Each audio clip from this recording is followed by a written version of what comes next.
If you are waiting for your DVSA ADI Part 3 Instructor Ability Test, then this video is for you.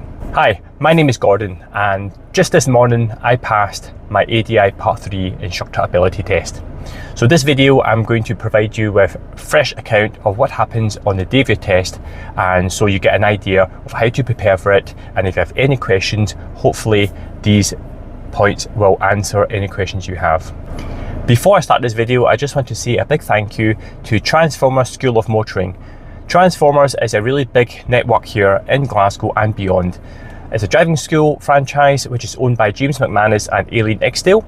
We have over 70 driving instructors, PDIs and ADIs. The support given by James and Aileen and the rest of the team is second to none. The training that I'd gone through for my 40 hours of training before I got my pink badge was done by Aileen, and also the 20 hours additional training when I give my feedback for my pupils, and also taking the extra learning points to prepare me for today. That was also a big shout out to Aileen as well, who's been my mentor throughout this time. To cut a long story short, I passed my ADI Part 1 test, which was the theory test with hazard perception, back in February 2024. I passed my Part 2 driving test in August 2024. Next up was ADI Part 3 test. Now, there's been a really long backlog of waiting times of people's candidates waiting for their Part 3 test because there's just not enough driving examiners, senior examiners, to go through the test. So I applied for my ADI Part 3 test at the end of January, so that's January 29th, and I did not hear anything from DVSA until the end of March. At the end of March, I received an email from DVSA confirming my test would have been Friday, 23rd of May 2025, so that was today. That got the heart rate going, of course, as I had about 8 weeks to prepare for this test. 8 weeks doesn't seem too far away, it doesn't seem too close either, so we had enough time for me and my mentor Aileen to plan what I'm going to be doing and how I can sharpen my assisting skills. So let's fast track now into this morning. So my test was in Glasgow Anisland Test Centre. It was 8:30 in the morning. I picked up my pupil, Shannon, at 7:30. The original plan was to actually work on traffic lights, junctions, in particular turning right.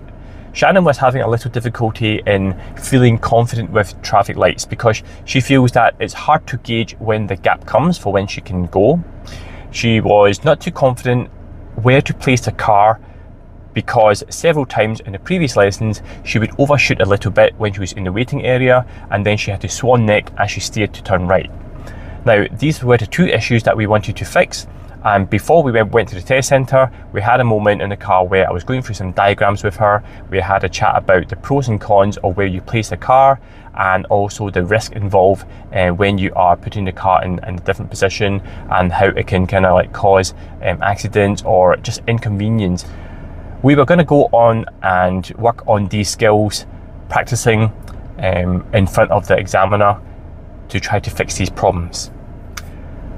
15 minutes before the actual test itself, we were doing another turn quite close to the test centre, and unfortunately Shannon made a left turn out of a junction and she went too wide, so she understeered.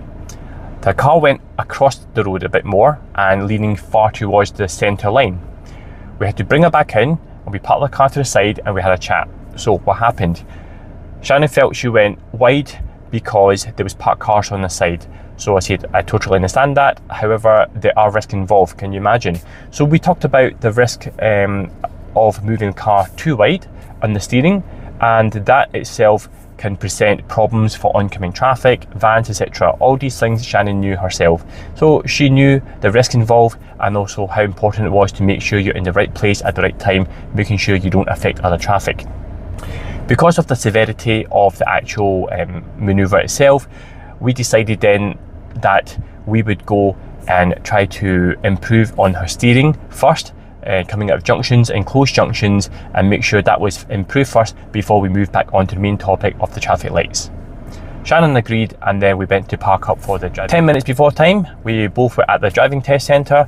I brought with me my training logs, which my mentor had sent to me last night, so I printed it all out, the 40 hours of training, what I've been doing with her, and also that additional 20 as well, all the training points that we had covered, and also the topics that we had engaged on, etc. Everything was written down.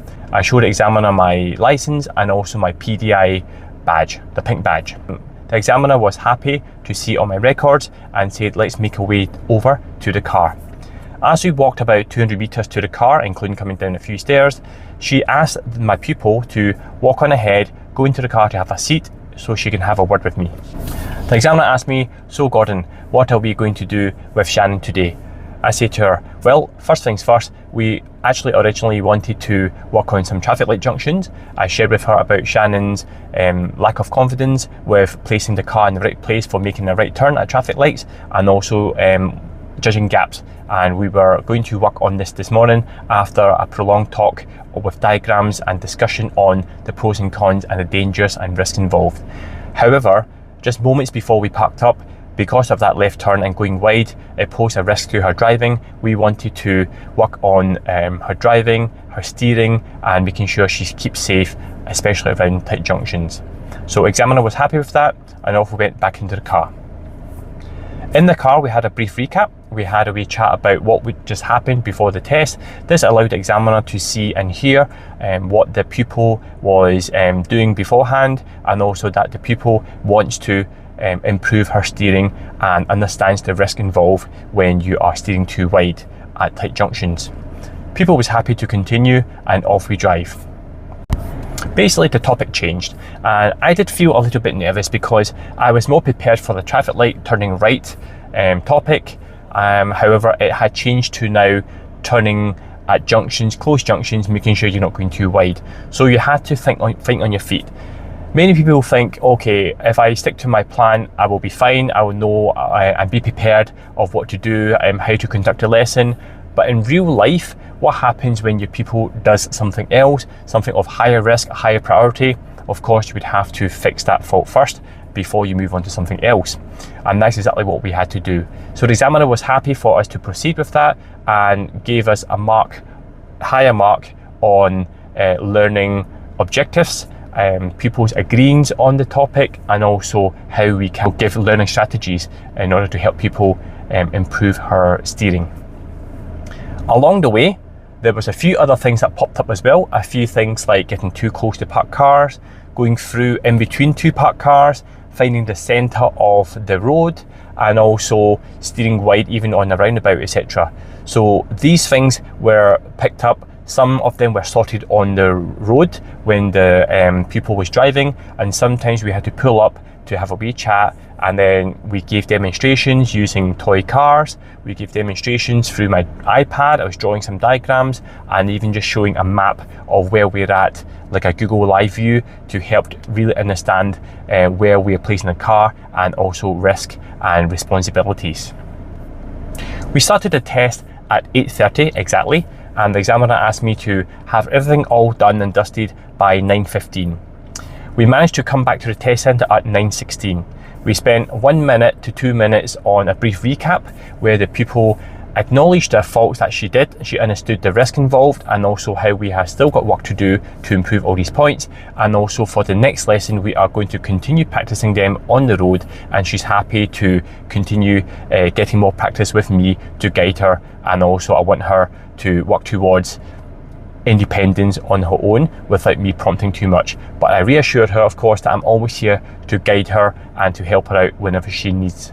So we said we're going to let the examiner go to finish up her work, and then I'll just kind of talk to her about how to plan for the next lesson, which is going to be next week.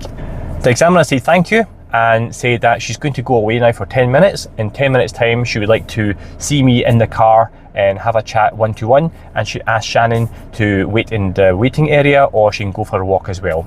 That was fine, and basically once the examiner went away, me and Shannon just had a chat about how things went, and also we planned our lesson. 10 minutes later, we both walked over to the test centre, and the examiner was already on her way out to meet me, so we both went back to the car. Shannon went back to wait in the test centre. Examiner sat down and she said, "How are you feeling?" I went, feeling a little bit nervous, and she went, well, good news is you have passed. So I was really, really happy. She showed me her iPad. That was where she was marking all my competencies and my points, and she went, you passed really well. You got 46 out of 51, so you're a grade A. I was really, really surprised. So this was something I've been working towards for a very long time, and it has been a lot of work put into this, a lot of work and effort, and studying, trying new things. I've been adjusting from instructor-led driving lessons to client-centered learning, and getting a lot of information and help and support from Aileen, my mentor.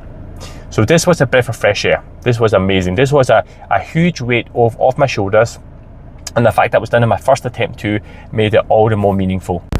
The examiner went through a few of the competencies that I had gone through, and she asked me for my feedback as well on areas that I could have improved on. So I just mentioned a few things. I say that there was a few faults that seemed to have snowballed, and I wish I could have done even better to help them fix it on the spot.